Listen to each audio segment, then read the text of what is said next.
Welcome to Affiliate Voices. My name is Greg Hoffman. I'm here with my partner, Daniel M. Clark. Hello, Daniel. Hello. We are talking today with Eric Nagel, and we want to hear all about you, who you are, and what do you do.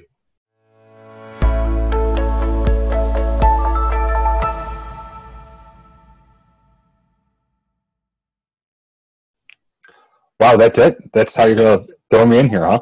Yep. All right. Well, Full intro. Yeah, thanks. And hey, Daniel, good to see you again. It's been a little while. Yeah, a little bit. So, I'm Eric Nagel. Let's see, what do I do? Currently, I am partner at Rustbuilt Inc. And Rustbuilt we own a couple of different companies. One of them, some of your viewers are probably familiar with, is Type A Parent Conference. We purchased that right before, and when I say we, I mean my partner, Rachel Hanaway, and we've worked together for a few years and are now exclusively working together here at Rustbuilt. So Type A, we bought right before the Washington, D.C. event last fall, which Greg was very surprised to see me at. Yes, I was. And planning the Chicago event this coming fall, which is, I think, coming together nicely. Apogee is our notebook sponsor, so you'll be getting some love and Apogee notebooks and field pencils too. Is that right? We'll have something. We'll have something to write with. I'm not sure if it's going to be pencils or pens, but we will have these field notes. Nice, exciting. So that's one of the properties that Rustbuilt owns, and then we also a couple months ago acquired Resourceful Mommy Media. And Resourceful Mommy hosts Twitter parties. So there was a Twitter party last night for I want to say it was like the Hispanic Dairy Association of California. And yeah, exactly. Whatever works, man. And then this week, Thursday, which is, by the time anyone sees this, it's probably long gone, but we have Disney Parks. Disney's a long time client of Resourceful Media and doing a Twitter party. This one is about planning your trip to the parks with kids. So exciting. We have, the clients that we have there, it's kind of like when I worked at a web design company where you learn so much about all these different clients. I had, years and years and years ago, I had to build an application that would give you, it was a cost estimator for installing radiant heat with FinTube. I had no idea what any of that stuff meant, but you get to know like the companies and what they do and such, and then you build the applications for them. So in this case, we really get to know the companies, understand who their audience is, who they want to reach out to, and host these parties, these Twitter chats, Twitter parties. What else? And then Rustbuilt also has just a digital marketing agency. So we have a handful of clients that we're working on websites for and do digital marketing. That's pretty much my day. Yep. And when did we meet? Do you know? I feel like it's a trick question. So I'm going to say, I know it was in Vegas. Mm-hmm. I couldn't even tell you the year. 2010. Holy cow, 8 years ago? Yep. All right. But we had been working together before then. I was running some of your programs. Right. You were one of those really good affiliates that was spending money to make money. Yes. Yeah, I was doing PPC back when Google allowed me to do PPC. That's right. And we've hung out a little bit since then. We've had some adventures. Yes. We've gone on road trips together. I've hung out. We brought my team down for your son's birthday party. Not really, but that's kind of how it happened. Just coincidence. And I think, we stopped at some like really questionable gas station on the way there to get them a card and a gift. And some of the questionable gas stations in Atlanta sell some interesting gifts. So you're lucky I was there to stop some of my colleagues from purchasing some questionable reading material, I guess you could say, for your son for his birthday. Yeah. That makes sense. Yeah. So, and I think we had to make him a card because we couldn't find a greeting card to give him. But yeah, then we we road tripped to Philadelphia from Buffalo. Yep. A frog and a bear, seeing America. Bear left. Right, frog. It was And a Studebaker. We weren't really in a Studebaker, though. And, yeah, what else?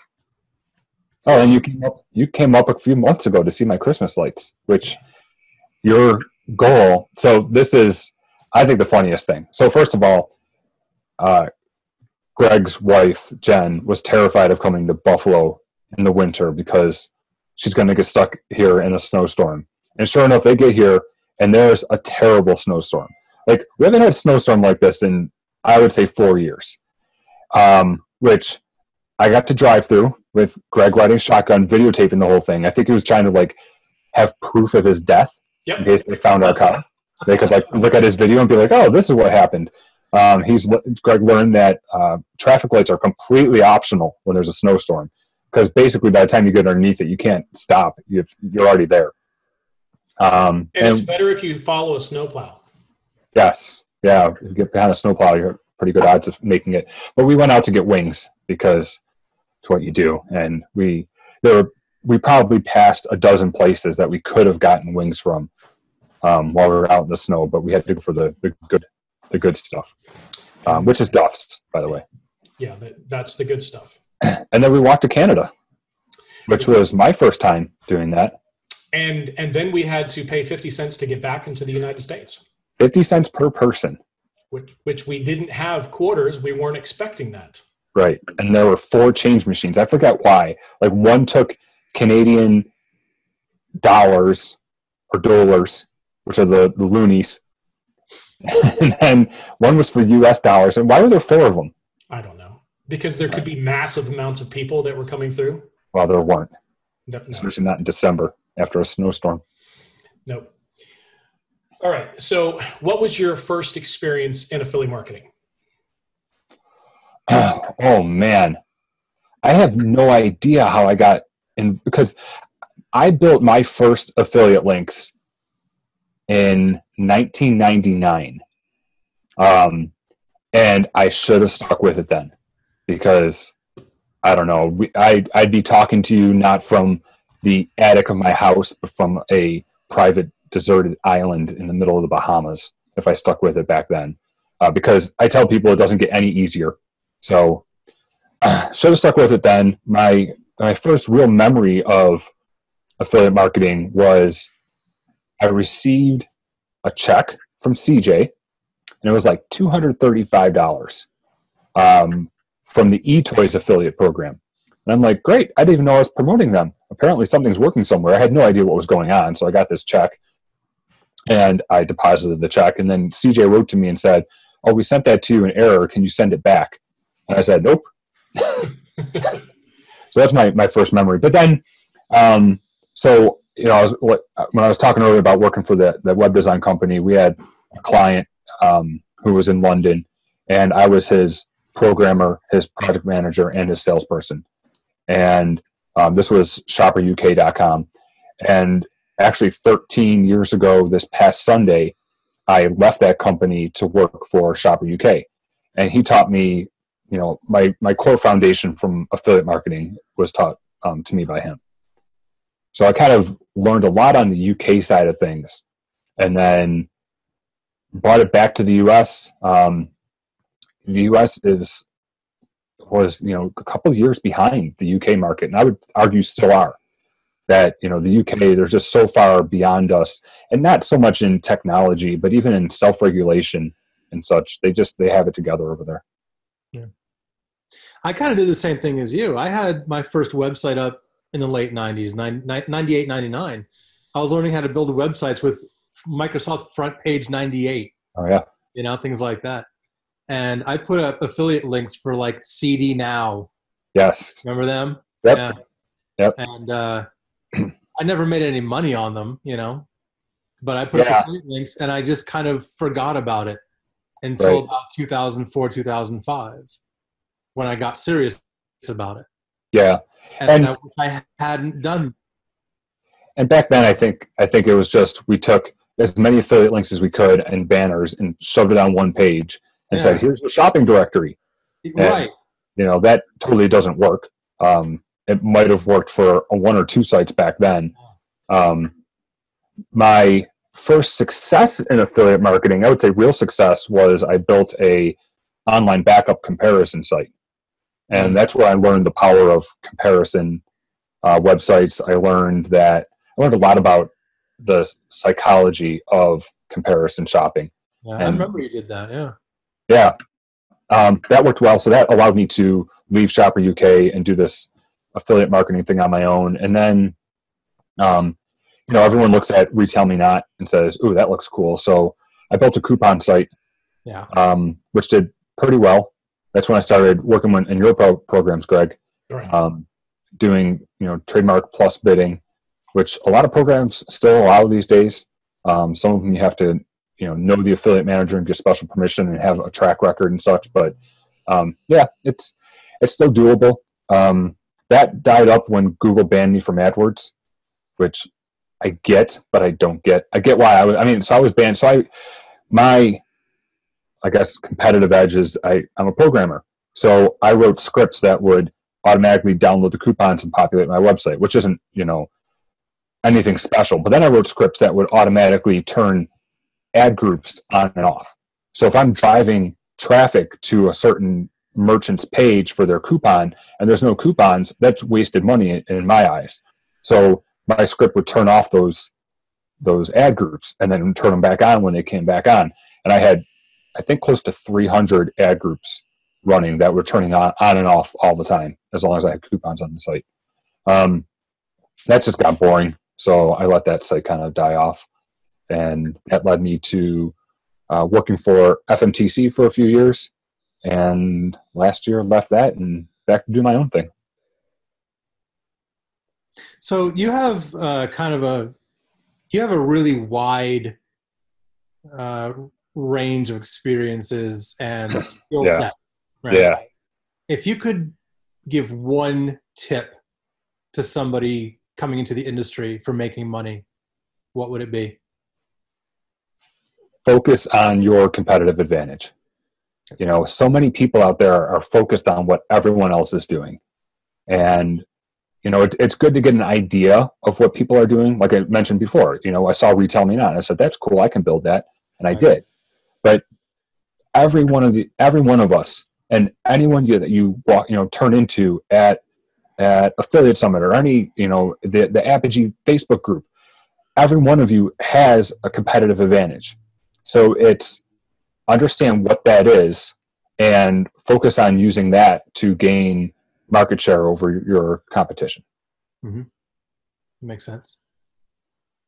We're kind of related to that, given that you've been in the industry as long as you have, and that you have that wide range of skills, that kind of a lot of skills, that large skill set. What kind of changes do you want to see in the industry? I guess I always look for a fair playing field. I'm sure Greg knows I'm going to throw out FTC, disclosures and such. I think it's great that we're talking about it and that there are guidelines set forth. And I think it's great that some merchants and some agencies or OPMs, whatever you want to call them, are, teaching people how to follow them. But there's still plenty of publishers out there that ignore it. And some of them... Big ones, too. Big ones? Like national brands that ignore it. Right. And I think that, if there's rules, we should all play by the same rules. Yeah. And if there's not, then why even put them out there in the first place? Yeah. So I would like to see some more... I think that something can be done at a higher level.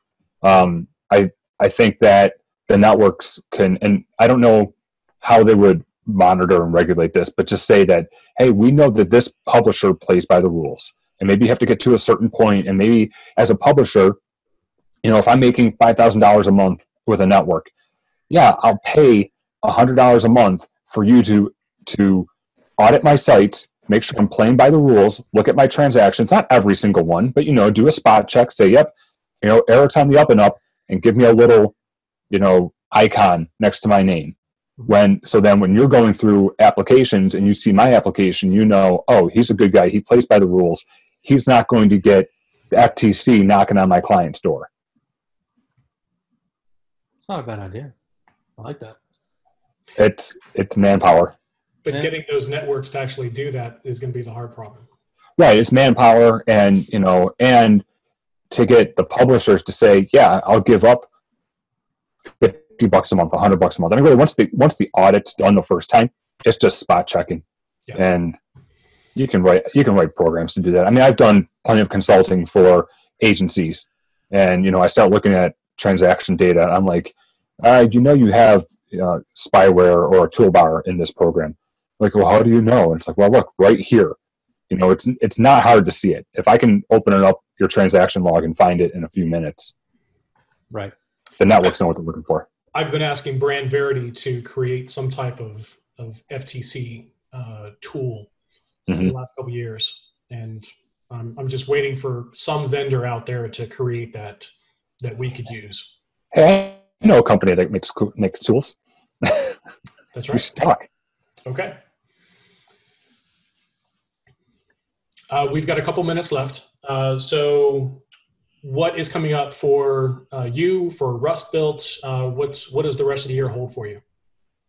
The rest of the year, you know, obviously the big focus is Type A, the Type A parent conference at the end of September in Chicago.